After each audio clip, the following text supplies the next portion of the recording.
Good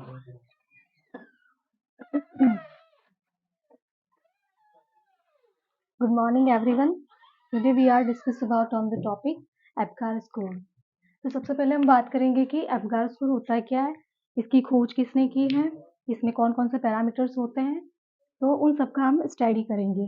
तो Apgar score जो है इन्वेंटेड बाय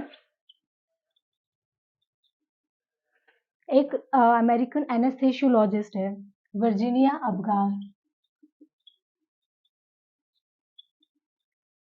वर्जीनिया एपगार ने 1952 में इसको इन्वेंट किया है या डिस्कवर्ड किया है।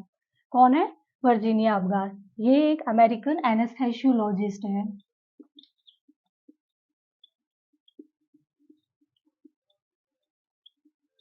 अमेरिकन एनेस्थेसियोलॉजिस्ट है, इन्होंने इसको इन्वेंट किया या डिस्कवर्ड किया है। इसके पैरामीटर्स जो होते हैं 5 पैरामीटर होते हैं, उनका हम धीरे धीरे 1 बाय 1 स्टडी करेंगे। जो एपगार स्कोर होता है इसको 1 मिनट के अंदर हमें देखना होता है, देन 5 मिनट के अंदर, देन 10 मिनट के अंदर। 1 मिनट के अंदर देखा है, ऑल इज वेल। अगर ठीक नहीं है तो हम उसको कंफर्म करने के लिए आगे 5 मिनट के बाद में वापस उसको करते हैं उन पैरामीटर्स को। उसके बाद all is well 10 out of 10 mark आ रहे हैं तो फिर हम इसको आगे प्रिफर नहीं करते हैं। अब इसकी जो मिनिमम इसका जो मार्किंग होती है, मिनिमम काउंट होता है 0 और इसका मैक्सिमम काउंट होता है 10। इसका मिनिमम मार्क होता है 0 और मैक्सिमम होता है 10। ये पैरामीटर्स होते हैं इसके। अब हम इसके कुछ पैरामीटर्स होते हैं, उन पैरामीटर्स के बारे में बात करेंगे।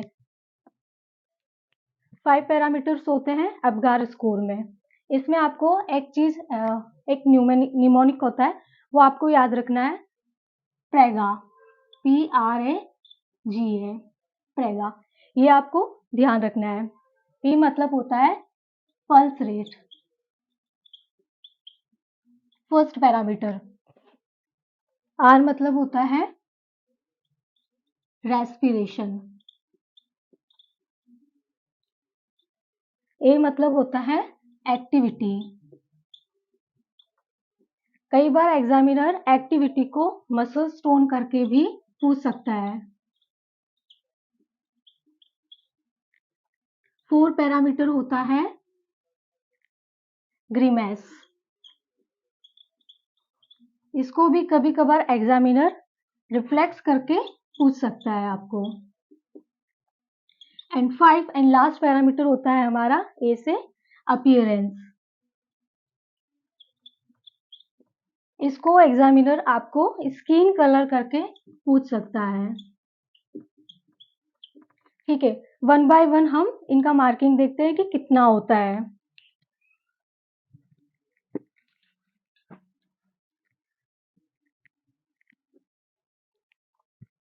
Zero, 1 and 2। पल्स रेट से हमारा मतलब ये हो सकता है हार्ट रेट।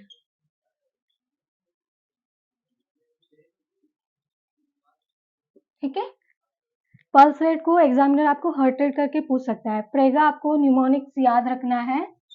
P मीन्स है pulse rate, R respiration, A activity, activity को मसल टोन करके पूछ सकता है एग्जामिनर। ग्रीमेस, ग्रीमेस रिफ्लेक्स होता है। अपीयरेंस, A होता है अपीयरेंस यानी स्किन कलर करके आपको पूछ सकते हैं। पल्स रेट यानी कि 0 है, यानी कि पल्स रेट बिल्कुल एब्सेंट है। यहाँ पे पल्स रेट 0 मार्क करेंगे। अगर पल्स रेट बेबी पैदा हुआ है, बेबी बोर्न हुआ है, उसका पल्स रेट 0 है तो उसको हम अगर पल्स रेट उसका एब्सेंट है तो हम इसको 0 मार्क करेंगे।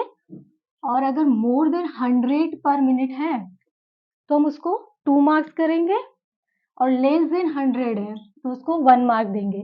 वैसे नॉर्मली जो हार्ट रेट होता है या पल्स रेट होता है बच्चे का, वो होता है 120 to 160।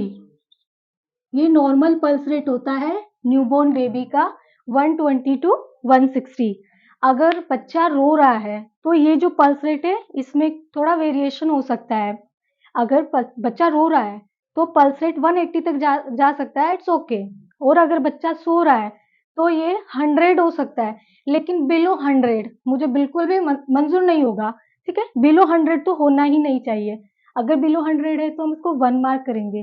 ठीक है, नॉर्मल न्यूबॉर्न का मैं ये बता रही हूँ, नॉर्मल न्यूबॉर्न का जो पल्स रेट होता है, हार्ट रेट होता है 120 टू 160 होता है। अगर बच्चा क्राई कर रहा है, रो रहा है, तो ये 180 तक जा सकता है। और अगर सो रहा है तो ये 100 हो सकता है, लेकिन बिलो 100 तो होना ही नहीं चाहिए। तो कोई ना कोई डिजीज कंडीशन है। ठीक है, नेक्स्ट होता है रेस्पिरेशन। रेस्पिरेशन एफर्ट, बच्चा रेस्पिरेशन एफर्ट कितना है। रेस्पिरेशन एफर्ट का मतलब हमारा यहाँ पे है कि बच्चा क्राई किस तरीके से कर रहा है, बिल्कुल अब्सेंट है तो हम उसको 0 मार्क करेंगे। गुड क्राई, या बोल सकते हैं एग्जामिनर कभी लस्टी क्राई भी बोल सकता है, या विग्रस क्राई।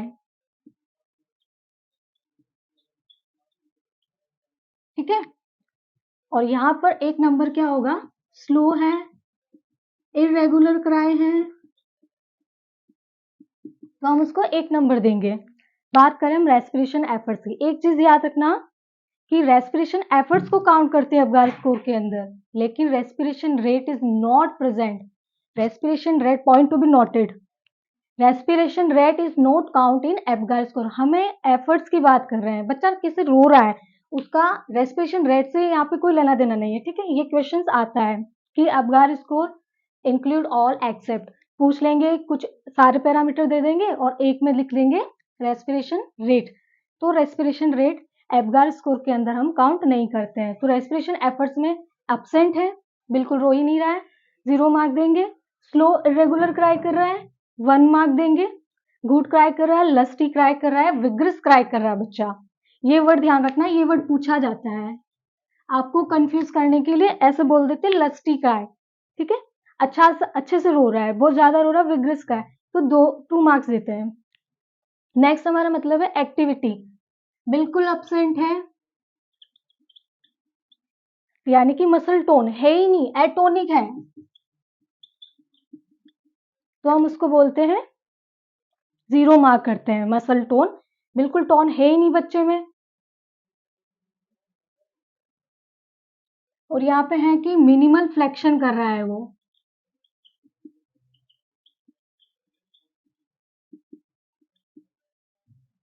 और यहाँ पे मैक्सिमम फ्लेक्शन कि इसका मसल टोन कितना है। यानी कि यहाँ हम बात कर रहे हैं इससे ब्रेन इन्वॉल्व होता है, यानी कि सीएनएस सिस्टम यहाँ पे इन्वॉल्व है, यानी कि बिल्कुल टोन है ही नहीं, उसके शरीर में टोन है ही नहीं।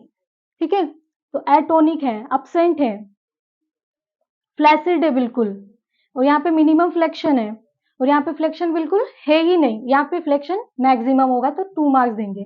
ठीक है, ग्रीमेस यानी कि रिफ्लेक्स। रिफ्लेक्स, अब देखो रिफ्लेक्स क्या होता है, रिफ्लेक्स एक तरह के इनवॉल्यूंटरी मूवमेंट्स होते हैं बच्चों में, इनवॉल्यूंटरी मूवमेंट्स होते हैं वाया द एक्सटर्नल स्टिमुलाई। जब बच्चों में एक्सटर्नल स्टिमुलाई हम देते हैं तो उनका जो इनवॉल्यूंटरी मूवमेंट होता है वो रिफ्लेक्सेस होते हैं। तो ग्रीमेस यानी हम बोल सकते हैं कि फेशियल एक्सप्रेशन कैसा है बच्चे का, उसका फेशियल कोई भी वाया हम बाहर से कोई एक्सटर्नल स्टिमुलाई दे रहे हैं तो उसका फेशियल एक्सप्रेशन कैसा है, तो उसको हम ग्रीमेस के अंदर काउंट करते हैं। तो रिफ्लेक्सेस है ही नहीं, या हम या फ्लैसिड भी बोल सकते हैं इसको।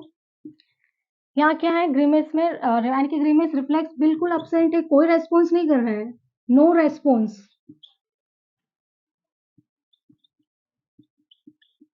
तो 0 मार्क करेंगे। मिनिमम रेस्पॉन्स कर रहा है,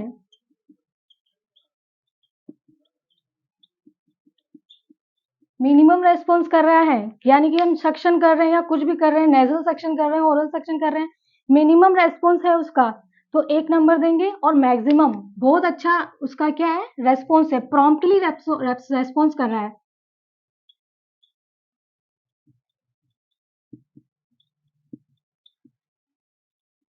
बच्चा प्रॉम्प्टली रेस्पॉन्स कर रहा है, यहाँ पे मिनिमम रेस्पॉन्स करेगा तो 1 नंबर देंगे।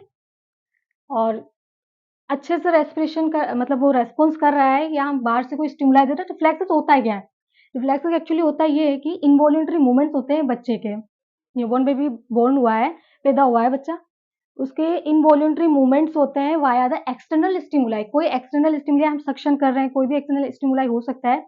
एक्सटर्नल स्टिमुलाई करने के बाद में जो उसका रेस्पॉन्स होता है तो उसको हम रिफ्लेक्स करते हैं, कोई रेस्पॉन्स नहीं दे रहा है। हम सक्शन कर रहे हैं, कोई रेस्पॉन्स नहीं कर रहा है, नो रेस्पॉन्स, तो 0 नंबर देंगे उसको।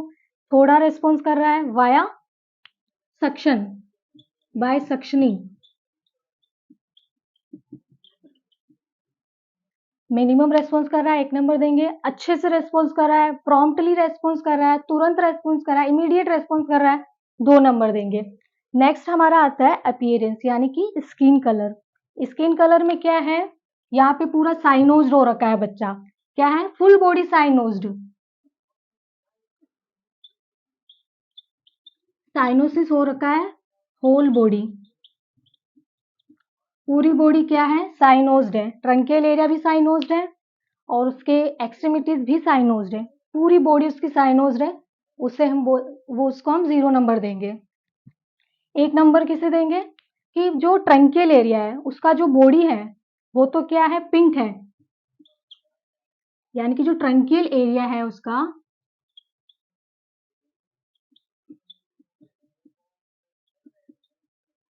बट एक्सट्रीमिटीज है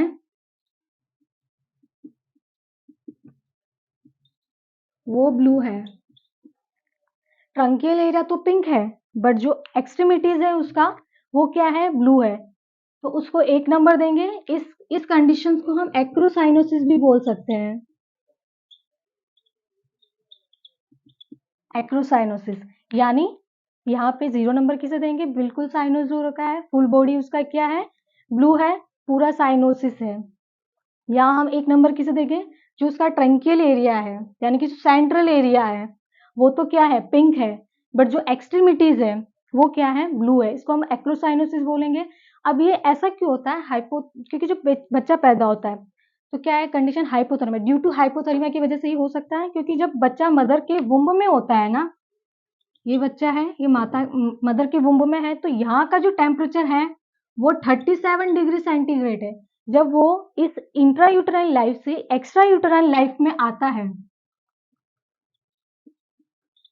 एक्स्ट्रा यूटेराइन लाइफ यानी कि एनवायरमेंट में अगर वो आता है तो वहां का टेम्परेचर कितना है, 25, यानी हम बोल सकते हैं लेबर रूम। अब ऑलमोस्ट डिलीवरी कहाँ होगी, लेबर रूम में ही होगी, तो वहां का टेम्परेचर, लेबर रूम का टेम्परेचर होता है 25 डिग्री सेंटीग्रेड। और एनआईसीयू, अगर बच्चा ज्यादा सिक है तो वो एनआईसीयू जाएगा, और एनआईसीयू का टेम्परेचर होता है 26 टू 28 डिग्री सेंटीग्रेड। ठीक है, ये क्वेश्चन आते हैं, लेबर रूम का टेम्परेचर कितना है, एनआईसीयू का टेम्परेचर कितना, लेबर रूम का नॉर्मल टेम्परेचर होता है 25 डिग्री सेंटीग्रेड, तो एनआईसीयू का टेम्परेचर होता है 26 टू 28 डिग्री सेंटीग्रेड। तो यहाँ हम बात करें कि यहाँ पे एक्रोसाइनोसिस क्यों हुआ, एडेप्टेशन, क्योंकि बच्चा एडजस्ट कर रहा है। ठीक है, इंट्रा यूट्राइन लाइफ में टेम्परेचर बॉडी टेम्परेचर जितना ही होता है, वुम्ब का टेम्परेचर 37 डिग्री सेंटीग्रेड, तो वो एक्स्ट्रा यूट्राइन लाइफ में अगर आया है तो वहां का टेम्परेचर, जो लेबर रूम होता है वहां का टेम्परेचर होता है 25, तो वो एडजस्ट कर नहीं पाता, एडजस्ट करने के लिए। और जो हमारा हर्ट है, क्योंकि ट्रंकियल एरिया क्यों पिंक है, क्योंकि हर्ट है, हर्ट से हमारी ग्रेट आर्टरी अओर्टास निकल रही है, तो वहां तो सप्लाई अच्छे से हो जाती है, लेकिन एक्सट्रीमिटीज हमारे पेरिफेरल एरिया तक आते आते जो हर्ट की जो ब्रांचेस होती है, जो वेन्स होती है, आर्टरीज होती है, बहुत सारी ब्रांचेस में, छोटी छोटी ब्रांचेस के अंदर वो क्या हो जाती है, कन्वर्ट हो जाती है, तो वहां पे क्या होता है, सप्लाई प्रॉपर हो नहीं पाती पेरिफेरी एरिया में, इसीलिए एक्सट्रीमिटीज ब्लू हो सकता है। नेक्स्ट है 2 मार्क्स किसे देंगे, 2 नंबर हम किसे देंगे, होल बॉडी उसका क्या है, पिंक है, होल बॉडी पिंक है, ठीक है, उसे हम 2 मार्क्स देंगे। अब हम बात करते हैं, ये हमने देख लिया क्या क्या पैरामीटर होते हैं। अब अगर 0 से 3 आ रहा है, ठीक है, हमने ये मार्क किया है, इसके अकॉर्डिंग अब गर्ल्स को हमने किया है, अगर 0 से 3 के बीच में आ रहा है तो सीवियर डिप्रेशन होएगा, सीवियर डिप्रेशन होगा, need to resuscitation, immediate resuscitation का जरूरत पड़ेगा,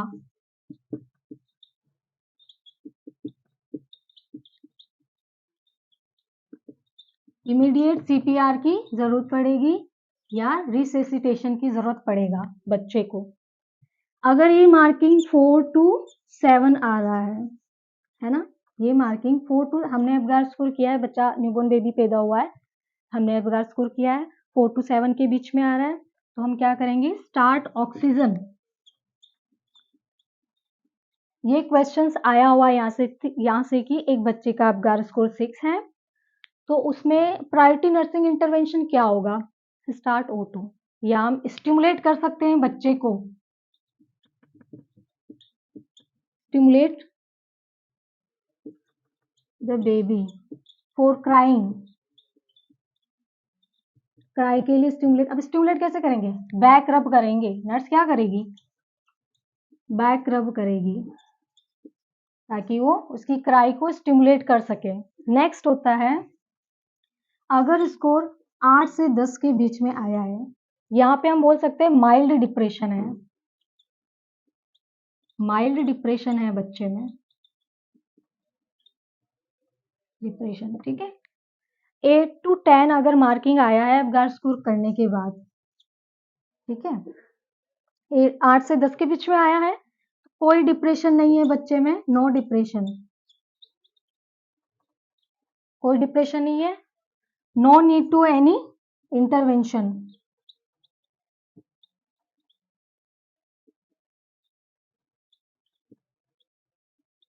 किसी इंटरवेंशन को करने की जरूरत नहीं है, ओनली जो रूटीन केयर होती है, नॉर्मल रूटीन केयर करनी होती है ओनली।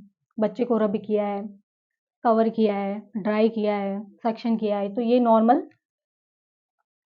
नॉर्मल करना होता है, बस नॉर्मल जो सपोर्ट होता है, जनरल सपोर्ट होती है, नॉर्मल केयर करनी होती है, बेबीज ओके, ठीक है।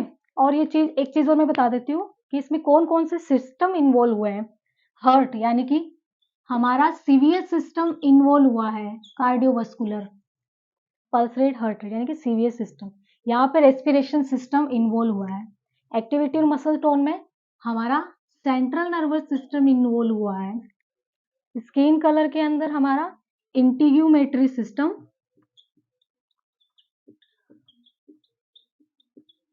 इन्वॉल्व हुआ है। अब क्वेश्चन ये करके भी पूछ लेता है कि अबगार स्कोर के अंदर all system are involve except, तो कोई भी ये तीनों नाम दे देंगे, सीएनएस, सीवीएस, रेस्पिरेशन सिस्टम, और एक डाल देगा नेफ्रोलॉजी सिस्टम। क्या किडनी वाला कोई सीन दिख रहा है क्या इसमें, किडनी का कोई भी जिक्र नहीं हुआ है, तो nephrology system is not involve in Apgar score. एक चीज और क्लियर कर देती हूँ, एब्गार स्कोर हम कर क्यों रहे, एम क्या है हमारा, क्या गोल है एब्गार स्कोर को करने का, तो हमारा बेसिक गोल ये होता है कि फॉर अडेप्टेशन, अडेप्टेशन के लिए एब्गार स्कोर किया जाता है,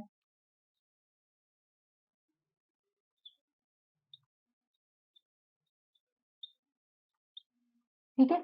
एडेप्टेशन के लिए एब्गार स्कोर किया जाता है कि बच्चा इंट्रा यूटेराइन लाइफ में जहां पर टेम्परेचर था वुम्ब का 37, वो आता है एक्स्ट्रा यूटेराइन लाइफ में जहां पर यानी कि लेबर रूम में, तो वहां का टेम्परेचर होता है 25, तो उस कंडीशन में उसको एडजस्ट, वो अपनी बॉडी को किस तरीके से एडजस्ट करता है फॉर अडेप्टेशन। अडेप्टेशन के लिए एब्गार स्कोर किया जाता है, एडजस्टमेंट की न्यूबॉर्न बेबी आफ्टर बर्थ किस तरीके से एडजस्ट कर पाता है खुद को। तो एक होता है कि मैच्योरिटी, मैच्योरिटी ये क्वेश्चंस के बारे में भी हो जाता है थोड़ा कि मैच्योरिटी के लिए तो हम करते हैं न्यू बैलार्ड स्केल, ठीक है। तो यही तो हमारा टॉपिक है यहाँ तक। Okay, thank you.